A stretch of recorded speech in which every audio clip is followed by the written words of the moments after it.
Foot and ankle surgery has the potential to significantly improve many conditions. However, if you're contemplating foot and ankle surgery, it's important to understand that there are potential risks. There's no operation that's ever been invented that can't conceivably make you worse off. And the purpose of this video is to review in general terms some of those risks.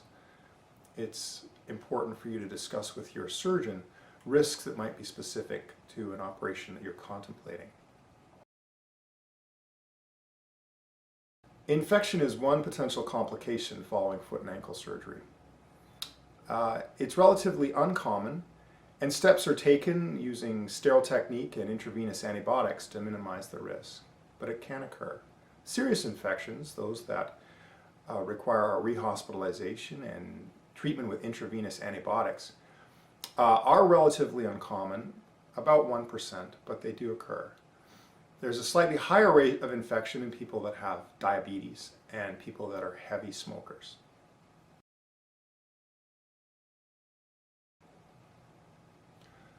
Wound healing problems are another potential complication. The wounds may take a while to heal, or they may heal with an excessive scar.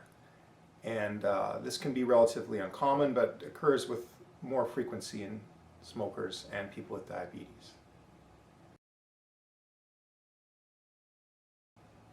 Nerve injury is another problem that can occur following foot and ankle surgery. Some irritation to a sensory nerve is not uncommon, and that can lead to some numbness or even some short-term burning over the nerve distribution.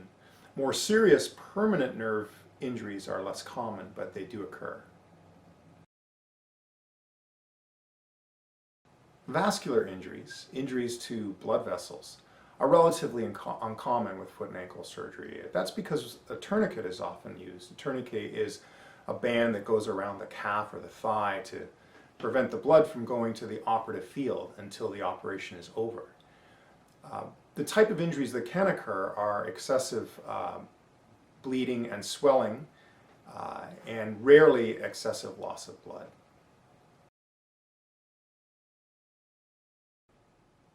A blood clot, also known as a DVT or a deep vein thrombosis, is another potential complication of foot and ankle surgery.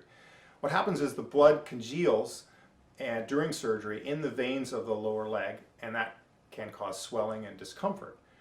Fortunately, it's relatively uncommon. About 1 out of 100 patients will develop a symptomatic blood clot. Although this figure can be higher if there's a risk for blood clotting.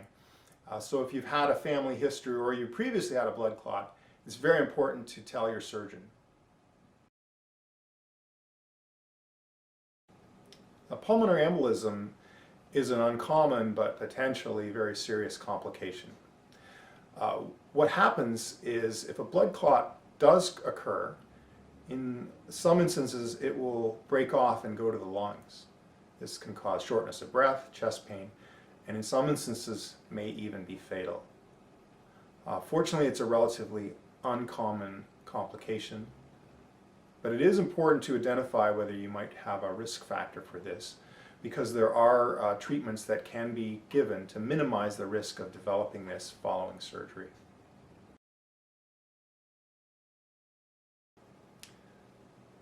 For patients having surgery involving their bones, a delayed union or a non-union of bone is a potential complication.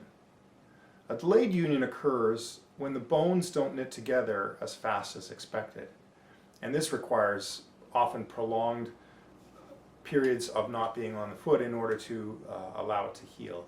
In some instances, the bone won't heal, and then further surgery may be required. An uneven or asymmetric gait is not so much a complication of foot surgery as a reality. There will be a period of time as you recover from your surgery where you're walking with a limp. And what this does is it loads other areas of your body, like your back or maybe your hip on the other side, and these areas can become symptomatic in the short term. Usually they resolve, but it's important to know that this can occur following your surgery.